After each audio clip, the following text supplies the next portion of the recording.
नमस्कार, मैं हूं आशीष चित्रांशी और आप देख रहे हैं the news launcher. Hot topic with Hemant Atri. Hemant भाई को लाइए जरा स्क्रीन पर जोड़िए। खबर आज बड़ी महत्वपूर्ण है। स्वागत है हेमंत भाई।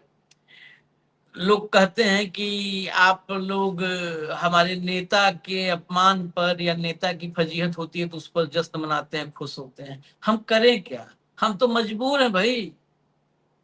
हम मजबूर हैं कि हमारा नेता ऐसा है जिसके साथ दुनिया भर में ऐसा सलूक हो रहा है।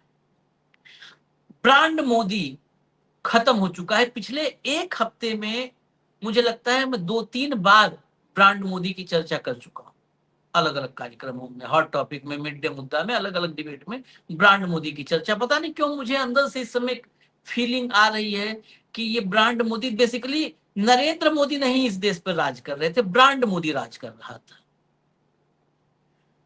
और ये ब्रांड मोदी फेक था।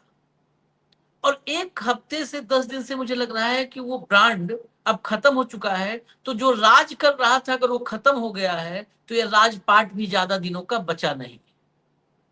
अब वही है, बुझता दिया भभकता है और बुझते दिए से ही घर में आग लगती है। ये आज का नहीं, ये हमारे पूर्वजों ने बताया था। क्योंकि जब दिया बुझने वाला होता है तो बहुत तेज भगभगाता है। तो बुझते दिए से ही आग लगता है घर में, बुझते दिए से।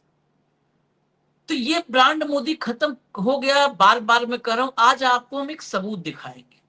और ये सबूत नेशनल होता तो मान लीजिए उस पर नेशनल सर्टिफिकेट होता, आप कह देते कि इसमें मिलावट है, ये अप्रूव्ड सबूत नहीं है। लेकिन ये इंटरनेशनल सबूत है जिसको मैं कहता हूं कि अंतरराष्ट्रीय मानकों पर यह सबूत खरा माना जा सकता है। दुनिया का टॉप का अखबार, आपको याद होगा जब ब्रांड मोदी रोशन था, जगमग था, मेंटेन था, तो दुनिया के बहुत बहुत टॉप के अखबारों में और मैगजीन में भी, चाहे जैसे मैनेजमेंट के जरिए, इवेंट के जरिए, मोदी की फोटो या आर्टिकल वगैरह बीच बीच में निकलवाए गए। यहां तक कि योगी जी ने निकलवा लिया था अपना, अमेरिका में योगी ने छपवा लिया था एक बार। अब हालत यह है कि दुनिया का टॉप का अखबार गार्डियन, द गार्डियन, आप सबने सुना होगा, ब्रिटेन का है, लंदन से निकलता है। इस अखबार ने मोदी जी के इज्जत का फलूदा बना दिया। फलूदा बनते हुए भी आप देखेंगे कैसे फलूदा बनता है, उसमें लाल नीला सब डाल करके फेंट दिया जाता है। तो पूरी इज्जत का बना दिया फलूदा। उस अखबार की हेडलाइन में पता है क्या लिखा है? कोट अनकोट लिखा है वो किसी को भी, लेकिन इंटरनेशनल अखबार छाप रहा है इस बात को, इस पर आर्टिकल लिखा जा रहा। कोट अनकोट लिखा, मोदी को कोई नाम दे दो दौड़े चले आएंगे। मतलब हालत ये हो गई है कि हमारे प्रधानमंत्री अब इसको अगर दुनिया भर के गार्डियन वगैरह को अंतरराष्ट्रीय स्तर पर बहुत महत्ता है, बड़ा उससे पढ़ा जाता है। वो भारत के अखबार नहीं है कि जिस पर चटनी रख करके भूजा खाने का काम आता है। इसके अलावा आज की तारीख में अखबारों का क्या काम है? जो लोग अखबार लेते हैं वो कहते हैं अखबार रखो, अलमारी बिछाने का काम आएगा, भूजा खाने का काम आएगा, चटनी रखने का काम आएगा, किसी कॉपी किताब में कवर चढ़ाने का काम आएगा। यही काम हमारे यहाँ अखबार अब आता है। लेकिन वो अखबार इंटरनेशनल डिप्लोमेसी के आईना है। अब मैं आपको हेडलाइन बहुत ज्यादा नहीं, बस कंप्लीट हम यहीं पर रोक रहे हैं, बस एक हेडलाइन दिखा के हेमंत भाई के हवाले कर देते हैं। ले आओ हेडलाइन, देखिए, the Guardian, give him any award, उन्हें कोई भी अवार्ड दे दो, इनाम दे दो, and he will come running, और वो दौड़ते हुए चले आएंगे। Narendra Modi racks up honours on overseas trips. अब ले आइए, अब हेमंत भाई के एंट्रीज के भीतर बहुत सारी खबरें हैं, कुछ नहीं पढ़ेंगे हम, ये हिंदी अंग्रेजी के सम्मिश्रण के साथ हेमंत भाई के ही साथ समझते हैं। हेमंत भाई, मैं इसे अंतरराष्ट्रीय सबूत मानता हूं, अंतरराष्ट्रीय मानकों पर खरा उतरा हुआ सबूत। ब्रांड मोदी क्या अब, मैं गलत हो सकता हूं, आप ही बताना, आप ही पे आज पूरा डिसीजन है, ब्रांड मोदी क्या अब पूरी तरह धूल धूसरित नहीं हो चुका है, पूरी तरह खत्म नहीं हो चुका है? आशीष भाई नमस्कार, आपको सारे दर्शक साथियों को भी। देखिए, जो ये विदेशी सम्मान है ना, ये कोई बहुत रूटीन की चीज नहीं होते हैं। कोई कोई स्टेट का स्टेट हेड जो होता है देश का, वो तमाम देशों के अंदर जाता है। डिप्लोमेटिक डिसेंसी और सारी नाइस्टीज और आपस के संबंध, बाइलेटरल्स, मल्टीलेटरल्स, उन सब का एक सारे का सारा जिसको कहते हैं जमा अर्जित के हिसाब से ये सारी चीजें दी जाती है। कुछ छोटे देश तो अपने यहाँ कितने बड़े देश का आदमी आएगा तो उसको वैसे ही सम्मानित करेंगे। लेकिन जो गार्जियन है, इसको आप देखिए 205 साल पुराना अखबार है लंदन का, और ब्रिटेन का सबसे लोकप्रिय अखबारों में से एक। उसमें जो ये स्टोरी की है हरना ने, ये अपने आप में भारत की जो ओवरऑल इंटरनेशनल स्टैंडिंग है उसको दुर्भाग्य से एक्सपोज कर रही है बहुत बुरे तरीके से। हेडिंग के बाद धीरे धीरे एक चलाते जाइएगा, मैं बताता जाऊंगा साथ के साथ। तो बेसिकली खबर का इसका हेडिंग देखिए कितना कितना आपत्तिजनक हेडिंग है। नहीं, हेडिंग से शुरू कीजिए। उन्हें कोई भी अवार्ड दीजिए वे दौड़े चले आएंगे। नरेंद्र मोदी को लगातार मिल रहे हैं विदेशी सम्मान, ठीक। और उसके बाद देखिए, Indian prime minister has a habit of collecting awards. भारतीय प्रधानमंत्री की आदत है पुरस्कार इकट्ठे करना ऑन हिज ट्रेवल्स, अपनी यात्राओं के दौरान। Some as their first and only recipient, उनमें से कुछ तो ऐसे हैं जिसके वो पहले और इकलौते प्राप्त करता है। कितना आपत्तिजनक शब्द है ये, कितना आपत्तिजनक हेडिंग है पूरे का पूरा। और ये कोई कहीं ना कुछ कुछ कह रहा है, ये वो चीज कह रहा है जो हमारे प्रधानमंत्री के बारे में दुनिया की राय है। आशीष भाई, दुर्भाग्य से कोई बहुत ही अच्छी बात नहीं है। यहां पर ऐसे ऐसे प्रधानमंत्री रहे जिनका एक इंटरनेशनल स्टेचर हुआ करता था, जो हर चीज को गाइड किया करते, डिक्टेट किया करते। फाइनेंशियल क्राइसिस याद होगा आपको, जो बराक ओबामा जब कह रहे थे कि दुनिया के गुरु मनमोहन सिंह, और उनसे हम सब सीखते हैं, वो बोलते हैं तो दुनिया सुनती है। मोदी जी खुद ही मोदी जी के चेले बताते हैं कि मोदी जी बोलते हैं तो दुनिया सुनती है। तो ये आशीष भाई पूरी स्टोरी है, मैं इसको हिंदी में बताता जाता हूँ, इसको स्क्रॉल करते जाए कंट्रोल रूम। ये कहती है जो है, जैसे ही नरेंद्र मोदी सप्ताहांत में सेशल्स पहुंचे, हिंद महासागर में स्थित इस द्वीपीय देश ने तुरंत भारतीय प्रधानमंत्री को अपने सबसे प्रतिष्ठित सम्मानों में से एक से सम्मानित कर दिया। मोदी ने सेशल्स के राष्ट्रपति पैट्रिक हर्मिनी से guardian of the blue horizon पुरस्कार स्वीकार करते हुए मुस्कुराते हुए ट्रॉफी को प्रमाण पत्र ग्रहण किया।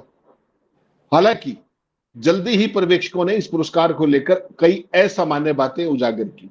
ध्यान से सुनिएगा। इसके अंदर जो है प्रमाण पत्र में रिपब्लिक की वर्तनी गलत, रिपब्लिक की स्पेलिंग भी गलत थी, डबल बी लिखा हुआ था, और सेशल्स की जगह सेशील्स लिखा गया था। यानी कि जो देने वाला देश है उसका भी नाम गलत और रिपब्लिक का भी नाम गलत। आप कल्पना कर लीजिए, बाद में यह भी सामने आया कि यह पुरस्कार मोदी के आगमन से मात्र 3 दिन पहले ही बनाया गया था।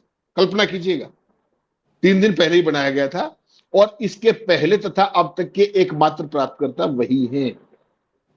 विवाद को और बढ़ाते हुए जब इस प्रमाण पत्र को एआई पहचान वाले सॉफ्टवेयर से जांचा गया तो उसे व्यापक रूप से एआई द्वारा निर्मित दस्तावेज बताया गया।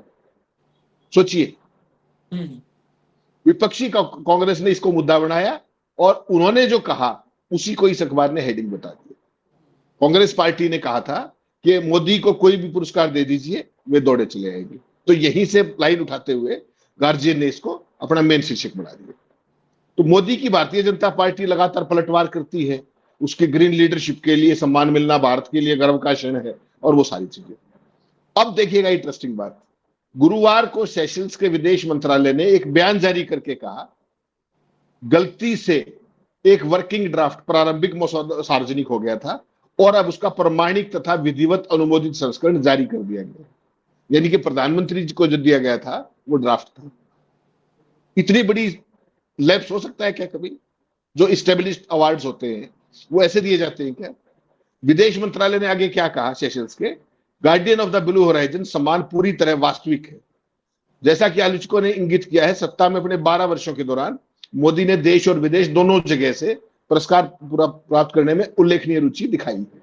पिछले महीने मोदी की इजराइल यात्रा से कुछ दिन पहले इजरायली संसद ने जल्दबाजी में एक सम्मान की शुरुआत की, जिसे उस देश के सर्वोच्च सम्मानों में से एक बताया गया, medal of the Knesset. Model of the Knesset, यह सम्मान मोदी के इजराइल पहुंचते ही उन्हें प्रदान किया गया। आज तक उसके एकमात्र प्राप्तकर्ता भी मोदी ही है। साल 2019 में मोदी भारत के फिलिप कॉटलर प्रेसिडेंशियल अवार्ड के पहले प्राप्तकर्ता भी बने। यह पुरस्कार प्रधानमंत्री को राष्ट्र के उत्कृष्ट नेतृत्व के लिए दिया गया था। सरकार की प्रेस विज्ञप्ति के अनुसार यह सम्मान हर वर्ष किसी देश के नेता को प्रदान किया जाना था हालांकि इसके बाद किसी अन्य नेता को यह पुरस्कार नहीं दिया गया और इसकी वेबसाइट भी डोरमेंट पड़ी है, निष्क्रिय पड़ी। निजी तौर पर स्वीकार किया जाता है कि मोदी की विदेश यात्राओं के दौरान सम्मान और पुरस्कार मिलना अब एक अपेक्षित बात बन गई है। मोदी की जीवनी के लेखक नीलांजन मुखोपाध्याय का कहना है कि वैश्विक स्तर पर पुरस्कार प्राप्त करने की यह मुहिम प्रधानमंत्री की व्यक्तित्व केंद्रित राजनीति का प्रतीक है। उन्होंने कहा, कोट, इन पुरस्कारों को हासिल करने का उद्देश्य है जो अक्सर ऐसी परिस्थितियों में दिए जाते हैं जिन पर सवाल उठते हैं, अपने समर्थकों और संभावित नए समर्थकों तक यह संदेश पहुंचाना है कि मोदी को उनकी महानता के कारण पूरी दुनिया में सम्मानित किया जा रहा है और भारत का बढ़ता वैश्विक प्रभाव भी मोदी के व्यक्तित्व की वजह से है, अनकोट। पिछले एक वर्ष में मोदी इथियोपिया और ग्रेट ऑनर ऑफ निशान और त्रिनिदाद एवं टोबैगो के ऑर्डर ऑफ द रिपब्लिक सम्मान प्राप्त करने वाले पहले विदेशी राष्ट्राध्यक्ष भी बने हैं। भाजपा का क्या कहना है कि ये मोदी जी की जो अंतर्राष्ट्रीय प्रतिष्ठा है, ये उसको मान्यता मिल रही है। ये है आशीष भाई, ये जो गार्जियन की स्टोरी है, ये मैंने हिंदी का आपको तर्जुमा पढ़ दिया। अब अगर आप कहें तो ये पूरी की पूरी यात्रा कहां से शुरू हुई थी, कैसे शुरू, प्रधानमंत्री जी को शौक चढ़ा कैसे, हाँ, ये बताना बहुत जरूरी है, ताकि सबसे जरूरी है। हम प्रधानमंत्री के सबसे प्रशंसकों में से, मैं तो मुरीद हूं प्रधानमंत्री जी, जो अपनी तमाम सीमाओं के बावजूद केवल और केवल नैरेटिव कंट्रोल और मीडिया के जरिए, अंदर कुछ नहीं, केवल मीडिया कंट्रोल और नैरेटिव के जरिए, आप सोचिए उस व्यक्ति ने पूरी दुनिया में अपने भक्तों के प्रति क्या धाक जमा रखी। जो प्रधानमंत्री बने थे ना मई 2014 में, शुरू में उनको शौक नहीं था, ये आपको ध्यान रखना।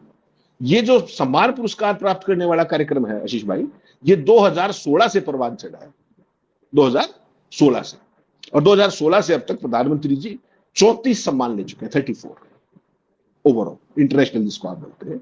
आप कहें तो मैं तारीखवार बता दूं, देशवार बता दूं, और वरना जैसा आप कहें, बेसिकली पहला पुरस्कार प्रधानमंत्री जी को जो मिला वो सऊदी अरब में मिला था 2016 में, ऑर्डर ऑफ किंग अब्दुल अजीज। 2016 में ही प्रधानमंत्री जी को मिला अफगानिस्तान का ऑर्डर ऑफ अमानुल्लाह खान। फिलिस्तीन का ऑर्डर मिला 2018 में grand collar, order of the state of Palestine, वही फिलिस्तीन, याद होगा आपको, जहां गजा में क्या क्या हुआ, और साहब मौन धारण कर गए। Maldives 2019 order of Izzuddin, UAE 2019 order of Zayed, Bahrain 2019 order of renaissance, 2020 America में legion of merit chief commander 2020, Fiji 2020 से 2020 के बीच में पॉज आ गया 2-2.5 साल का, फिर फिजी से शुरू किया कार्यक्रम, ऑर्डर ऑफ फिजी 2023। फिर एक बहुत बड़ा देश है दुनिया का, आपको नहीं पता होगा, पपुआ न्यू गिनी, सुना है? हाँ, हम सुना है क्या? सुने हैं। हाँ, लेकिन और ये पपुआ 2023 में ऑर्डर ऑफ लोगोगू, मिस्र 2023 order of the Nile, France 2023 legion of honour grand cross, 2023 Greece order of honour grand cross, 2024 Bhutan order of dragon king, 2024 रूस order of saint Andrew, Nigeria 2024 order of Niger, Dominica, Guyana, Kuwait, Barbados, Mauritius. ढूंढ के दिखाइएगा मुझे, जिस दिन आऊंगा उस दिन पूछूंगा आपसे ये कहाँ का है। ये सुनो, हम बता देते हैं, जब आप बोल रहे हो तो रोक देते हैं। गुयाना, बारबाडोस, ये सारे ये द्वीप हैं, कैरिबियन द्वीप, इन सबको मिला करके क्रिकेट की एक टीम बनती है वेस्ट इंडीज, मतलब सबको मिला करके, और ये सबसे अलग अलग इनाम ले लिए। मतलब कहने का मतलब ये है कि जिन देशों, वो देश, मतलब वो द्वीप जो 5-7 द्वीप मिल करके एक टीम बना पाते हैं, वो देश कितने बड़े होंगे। वो सब जो है गन्ना वाले लेके गए थे, भारतीय मजदूर, तमाम वही इलाका है, और वहां जाकर के गुयाना से, बारबाडोस से, जमैका से अगर ये अलग अलग इनाम लेके आए हैं, तो आप समझ लीजिए कि ब्रायन लारा से तगड़ा बैट्समैन है ये। तो मैंने तो आपको शुरू में कहा मैं मुरीद हूं उनका, ऐसे थोड़ी कहा मैंने, मैं वास्तव में प्रभावित हूं। जो आदमी दूसरे देश में जाकर के हिंदी भी पर्ची देख के पढ़ता हो, उससे अद्भुत वो ऑरेटर मिलेगा आपको दुनिया में कोई, और सारे के सारे पोमेरियन से पूछ लो, बेस्ट ऑरेटर है वो, इसीलिए मैं मुरीद हूं उनका। फिर 2025 में श्रीलंका में उनको मिला मित्र विभूषण, 2025 में ही साइप्रस में मिला ऑर्डर ऑफ मैक्रियोस, 2025 में घाना में मिला order of the star of Ghana, Trinidad और Tobago 2025 order of Republic, Brazil 2025 order of southern cross, Namibia order of well विसिचिया, 2025 Ethiopia great honour निशान, ओमान 2025 ऑर्डर ऑफ ओमान।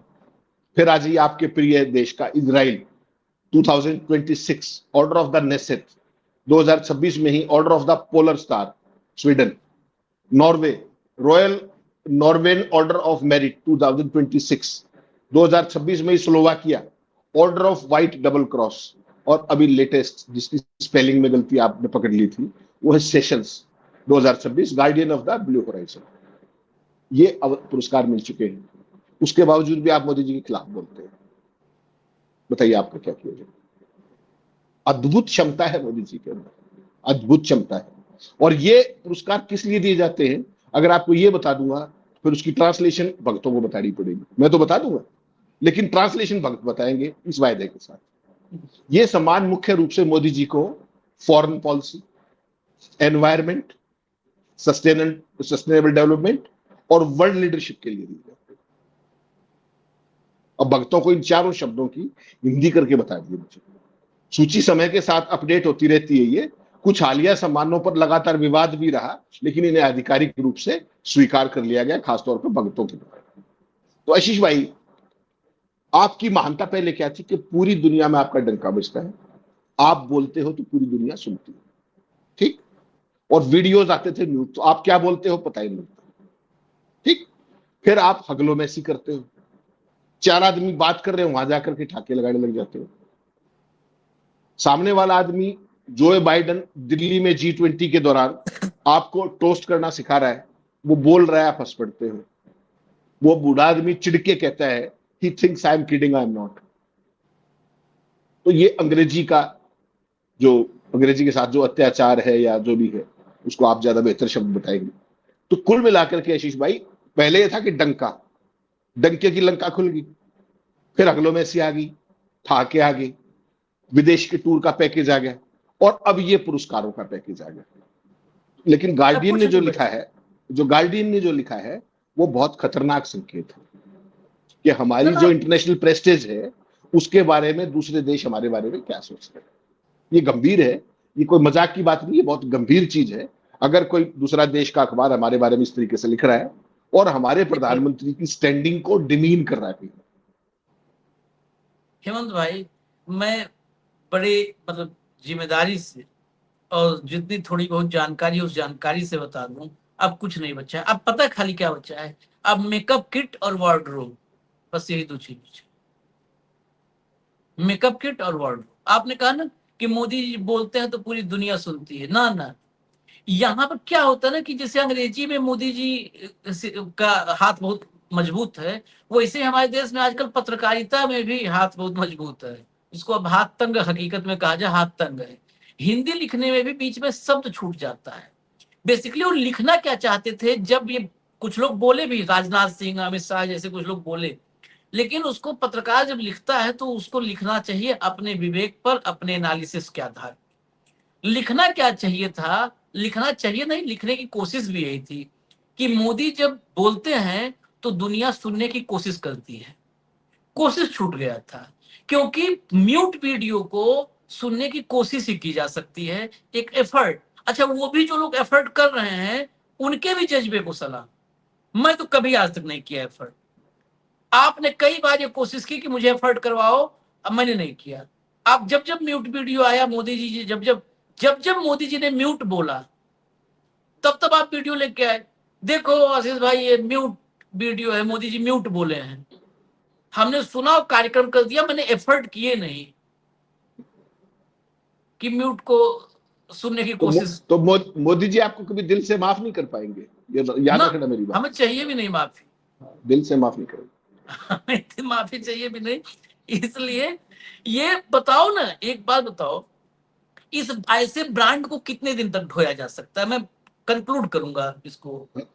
ऐसे ब्रांड को कितने दिन आप ढो सकते हो जिस ब्रांड के बारे में, ब्रांड की कोई खूबी होगी ना, कोई खूबी होगी ना, ब्रांड बोलता है, लेकिन बोलता है सुनाई नहीं देता सामने वाले को। ब्रांड बोलता है लेकिन सुनाई नहीं देता।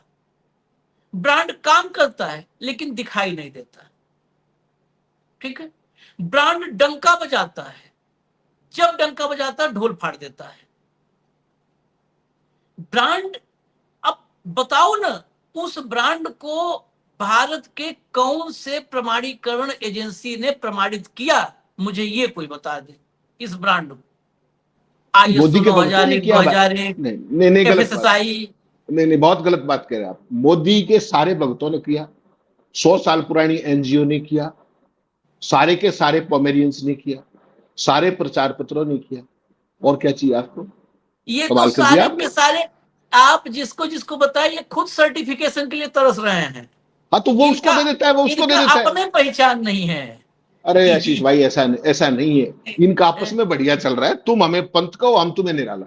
सिंपल है। हाँ यार, ये बात आप बात सच समझिए है। ना, ये क्विड प्रो को का रेसिप्रोकल संबंध कहा जाता है। हम और आप पुराने लोग हैं, इसलिए मैं आपको 100 बार कह चुका हूं, आप ट्रेनिंग के लिए लेके चलो हम सबको, जाकर के कहीं कुछ सीख के आए, भगतों से कुछ सीख के आए। कुछ करते तो आप हो नहीं, सारा दिन ऐसे ही लगे रहते हो जो बातचीत में। ये नहीं है। जो बदला हुआ दौर है, वो जितने आप पता नहीं कौन कौन से नाम लेते हो पोमेरियंस के, मैं तुमको देखता भी नहीं कभी टीवी पे, तो वो सारे के सारे जो करते हैं वो मोदी का क्या करते हैं अंदर से तो उनको ही पता है। आपने देखा नहीं किस तरीके से वहां पर जाके ईरान में जाके रिपोर्टिंग कर रहे थे, फिर इजराइल में जाके बम फट रहा है 5 किलोमीटर दूर, वो बंकर के अंदर कांप रहे थे। तो अद्भुत दुर्दांत प्रतिभाएं हैं ये सारी। और इनकी अंग्रेजी में एक ही बात है, you scratch my back and I scratch yours. अब आपको मैं कहूं कि मोदी जी का इंटरव्यू कर लो, आपको आपका मेल भी नहीं पहुंचेगा वहां तक। और इनके पास, ये मांगे चाहे ना मांगे, उनके पास टेक्स्ट आ जाता है इंटरव्यू का। बताइए आप, तो डंका बजाएंगे कि नहीं बजाएंगे? जो व्यक्ति, आप केवल एक बार सोच के देखिए, जो व्यक्ति एक लाइन अंग्रेजी या हिंदी की बिना टेलीप्रॉम्प्टर के नहीं पहुंच सकता, और मैं जिम्मेदारी के साथ कह रहा हूं, प्रधानमंत्री जी रोहिणी के अंदर शिलान्यास कार्यक्रम में गए थे अभी लास्ट ईयर, हाँ हाँ। टेलीप्रॉम्प्टर बोल गया था, जहां टेलीप्रॉम्प्टर रुका वहीं प्रधानमंत्री रुके। और उनको, प्रधानमंत्री जी को दुनिया का सर्वश्रेष्ठ ऑरेटर कहा जाता है कि नहीं कहा जाता? वो डॉक्टर मनमोहन सिंह जैसे विद्वान आदमी को मौन मोहन सिंह कहते थे। अगर मैं कहूं आपको कि मौन मोदी जी, तो आप यकीन करेंगे? नहीं करेंगे। लेकिन आज मैं आपको मजबूर करता हूं कि आपको करना पड़ेगा। जो एनजीओ जिसकी लाल किले पे चर्चा कर रहे थे 100 साल पुरानी, ठीक, हिंदू मुस्लिम मुख्य सिलेबस है। उसके बाद 90 के दशक में राम मंदिर आ गया था, प्रभु राम आ गए। राम मंदिर पर पूरे देश के हिंदुओं में 110 करोड़ हिंदू हैं, उन डकैती पर हाहाकार मचा हुआ है। मोदी जी ने एक शब्द कहा, बता दीजिए। 20% तेल मिलाने पर, एथेनॉल मिलाने पर तेल के अंदर हाहाकार मचा हुआ है। मोदी जी ने एक शब्द कहा, दर्जनों पेपर नहीं, 89 पेपर्स लीक हो चुके हैं। अब तो 90 हो गए, वो महाराष्ट्र वाला टीटी जो गया, 90 पेपर लीक हो गए, हाहाकार मचा हुआ है। मोदी जी ने एक शब्द कहा, चौतरफा भ्रष्टाचार, हाईवे से लेके हर चीज में हाहाकार है। मोदी जी ने एक शब्द कहा, जितने किसान आंदोलन में 750 किसान शहीद हो गए, कभी मोदी जी ने एक शब्द कहा।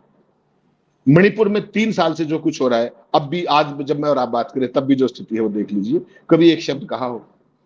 दर्जनों बार नहीं, उससे भी ज्यादा बार हमारे क्षेत्र के अंदर चीनी घुसपैठ की खबर आ चुकी है। आ चुकी है कि नहीं आ चुकी? मोदी जी ने या रक्षा मंत्री निंदानाथ जी ने कभी एक शब्द कहा हो तो बता दीजिए। हमारे देश की चैंपियन बेटियों को, महिला पहलवानों को दिल्ली में घसीटा गया, किस विवाद में घसीटा गया? मोदी जी ने एक शब्द कहा हो तो बताइए। तो मौन मोदी हुए या मौन मोहन सिंह हुए? डॉक्टर मनमोहन सिंह की तो आप प्रेस कॉन्फ्रेंस देखोगे, बताओ प्रधानमंत्री, तो आपको पता लग जाएगा कि हर कोई भी सवाल जो उनके कार्यकाल में था वो अनआंसर्ड नहीं गया। चाहे जहाज में पूछा हमने, चाहे विदेश में पूछा, चाहे देश में पूछा, चाहे विज्ञान भवन में पूछा, चाहे पर्सनल इंटरव्यू में पूछा, कोई सवाल अनआंसर्ड नहीं गया। और मोदी जी से कोई सवाल आंसर हुआ हो तो वो बता दो। तो जहां जरूरत होती है मोदी जी के बोलने की, उस पर मोदी जी ने आज तक एक शब्द बोला हो तो वो बता दीजिए। जहां भी जरूरत होती हो वहां, जहां भी जनता की परेशानी हो, जहां जनता के दुख दर्द हो, वहां कभी मोदी देखे हो तो मुझे नाम बता दो जगह का, वहां है। जब भी देश की सामरिक सुरक्षा की, जब भी इस तरह की बात आएगी, पाकिस्तान को छोड़कर किसी मुसले बोलते देखा हो, वो भी पॉलिटिकल रैली होगी। विदेश में जाकर के हिंदी में बोल रहे हैं हिज एक्सीलेंसी अमेरिका के अंदर बैठ करके, और बिहार के मधुबनी में अंग्रेजी में क्या बोल रहे थे, पाकिस्तान को चेतावनी दे रहे थे पहलगाम में। तो मोदी जी हरफन मौला व्यक्ति हैं। आप आशीष भाई ये गार्जियन वाली भाषा मत बोला कीजिए, उनसे प्रभावित रहिए, उनका यशोगान कीजिए, हम सब करें, तभी इस देश के संपूर्ण विनाश का जो सपना है 100 साल पुराना वो पूरा हो पाएगा, उससे पहले नहीं हो पाएगा। और भक्त यही सुनना चाहते हैं। आप बताइए, जो परिस्थितियां देश में आज क्रिएट कर दी गई हैं, आज आप हाईवे बनाते हो, कल 2 फुट का गड्ढा हो जाता है। कल्पना तो कीजिए इस बात। वो क्या कह रहे हैं, सैटेलाइट टेक्नोलॉजी से हाईवे बना रहे हैं, तो भाई साहब जमीन पे ही बना लेते पहले, कोई बात नहीं थी। तो इस देश में लफाजी, और जो आप एक बार बार मेरे को आपका वो शब्द बड़ा अच्छा लगता है, स्केल, उसका बड़ा मुरीद हूं। स्केल जो प्रधानमंत्री जी यूज करते, ड्रोन से सारे प्रोजेक्टों की निगरानी कर देते। तो देखा था ना, एक धार्मिक स्थल पे बनाया था बड़ा भारी, सैकड़ों करोड़ लगा करके, पहली आंधी आई उसके सारे देवी देवता बेचारे छत और सब, देखा होगा आपने। दिल्ली में G20 का जो था, संसद बनाई, संसद में पानी चूरा था। जहां जहां जो भी विकास कार्य जो ड्रोन की मदद से किए गए, जो सैटेलाइट टेक्नोलॉजी की मदद से किए गए, कोई सा विकास कार्य आप देख लीजिए। और उसके बाद जो उनका सेंस ऑफ पॉजिटिवनेस है कि ये भी मैंने कर दिया, ये भी मैंने कर दिया, ये भी मैंने कर दिया, वो भी आपने आज तक किसी प्रधानमंत्री का देखा होगा। हर चीज का श्रेय जिस तरीके से, जिस शिद्दत के साथ, जिस तन्मयता के साथ वो लेते हैं, और बहुत कॉन्फिडेंस के साथ झूठ बोलना, मतलब कन्विक्शन के साथ जिसको आप कहिए। क्योंकि उनको एक बात आशीष भाई समझ में आ गई है, जिस एनजीओ में उन्होंने काम किया ना, जो लाल किले पे बता रहे थे कि बहुत समझदारी के साथ और वो सारी चीजें, तो उसमें एक ही चीज सिखाई गई कि देश के अंदर, भारत जैसे बड़े देश के अंदर, लोगों को समझाना बहुत मुश्किल है, लेकिन लोगों को बहका देना सबसे आसान है। तो मोदी जी बहका भी लेते हैं, मोदी जी फुसला भी लेते हैं, मोदी जी फेंक भी लेते हैं, मोदी जी जो उनको ठीक नहीं लगता उसको सेंसर भी करवा देते हैं, कहीं एक शब्द नहीं छपेगा। तो ओवरऑल जो मोदी जी की जो क्वालिटीज है बतौर प्रधानमंत्री, वो अनमैच्ड है। लेकिन दुख की बात यह है कि वो भारत जैसी डेमोक्रेसी के लिए ठीक नहीं। वो सारी बातें रशिया में चल सकती है, वो नॉर्थ कोरिया में चल सकती है, वो आपके चाइना में चल सकती है, कि वहां कोई और होना ही नहीं। यहां पर संविधान को बदलने के लिए जितना डेस्परेट है वो, बीजेपी जितनी डेस्परेट है, जितना संघ डेस्परेट है कि 240 को 360 कैसे कर लिया जाए। और इसको नाम दिया है, देश के संविधान को, लोकतांत्रिक प्रक्रिया को, चुनावी प्रक्रिया को जिस तरीके से उन्होंने धराशायी किया, और उसके बाद 240 सीटों को 360 में बदलने को मिशन का नाम दिया जा रहा है। कोई कर सकता है क्या ये काम? आप करके दिखाइए। गलत काम कर रहे हो, संविधान की धज्जियां उड़ाना चाहते हो, लोकतंत्र को कुचल देना चाहते हो, और आपके पोमेरियन क्या लिख रहे हैं, मिशन 360। तो आशीष भाई, इसके लिए आपको बहुत ज्यादा मिस एडवेंचरस होना पड़ता है, वो मोदी जी। चलिए, हम तो एक ही बात कहेंगे, आज अगर इस देश के दर्शकों को कुछ भी देखना समझना हो तो बॉम्बे हाई कोर्ट के जस्टिस माधव जामदार, उनके टिप्पणी को पढ़ लीजिए। 12 साल के कार्यकाल को उन्होंने एक पैराग्राफ में बता दिया है, लेकिन इस देश में चर्चा नहीं है। जस्टिस जामदार का नाम लेना प्रतिबंधित हो जाएगा। या सीधा एक लाइन में बता दिया कि ये नरेंद्र मोदी की सरकार इस देश के लोगों को गुलाम बनाने में लगी है। बाकी तो सब छोड़ दो, बाकी पूरी कहानी उसी लाइन में पूरी कहानी है। जब गुलाम बनाने की प्रक्रिया शुरू है तो गुलाम को के साथ सब कुछ होता है, तो वही सब कुछ ये हो रहा है। ऊपर देश निकाला कर दो, FIR कर दो, बाकी सब उसी के भीतर आ जाता है। ये बात हम न्यूज लॉन्चर पे कब से कह रहे हैं? हम तो बहुत दिन से, लेकिन हम लोग तो मान लिया था वो 2 कौड़ी के पत्रकार है। तो आज तो हाई कोर्ट के जस्टिस ने कहा है। हमारी बात तो आज तक, हमारी बात को तो कौन गंभीरता से लेता है? हमारे दर्शक हैं, वही हमको सुन लेते हैं। यही समझ लीजिए कि एक बड़ी बात है कि वो गंभीरता से हमको सुनते हैं, वो मानते हैं कि हाँ चलो कुछ अच्छी बात, अच्छी चर्चाएं हो रही हैं, अच्छी खबर, सच्ची खबर सामने आ रही है। अच्छी खबर तो नहीं कह सकते, सच्ची और बुरी खबर सामने आ रही है। हर दिन ये सब लेके आते हैं, बुरी खबर ही लाते हैं, देते हैं। लेकिन और कौन सुन रहा है? हम तो कब से बता रहे हैं कि गुलाम में तो ईस्ट इंडिया कंपनी बदतर हालत करने जा रहे हैं। पता था ईस्ट इंडिया कंपनी, पता था ना कि वो गोरा आ रहा है, वो खून निकाल लेगा हमारा। यहाँ तो पता ही नहीं चल रहा है। भाई भाई, हिंदू हिंदू भाई भाई करके आ रहा है। अब कुपोषित बना चला जा रहा है सब लेकर के। हिंदू हिंदू भाई भाई, आओ मिलकर सनातन बचाई, और लो ले उड़ गया। और चलिए इजाजत दीजिए हमें, और समझिए जस्टिस जामदार जैसा जज, आज तो मैं कायल हो गया, एक जज का नाम आज से मैं फिर से अपनी डायरी में बढ़ाना पड़ा और बहुत ऊपर लिखना पड़ा। इतना साहस इस दौर में अद्भुत है। लाते हैं फिर, कारनामे बहुत हैं, असंख्य अनगिनत लाते हैं और कारनामे। धन्यवाद हेमंत भाई, बहुत बहुत धन्यवाद, नमस्कार।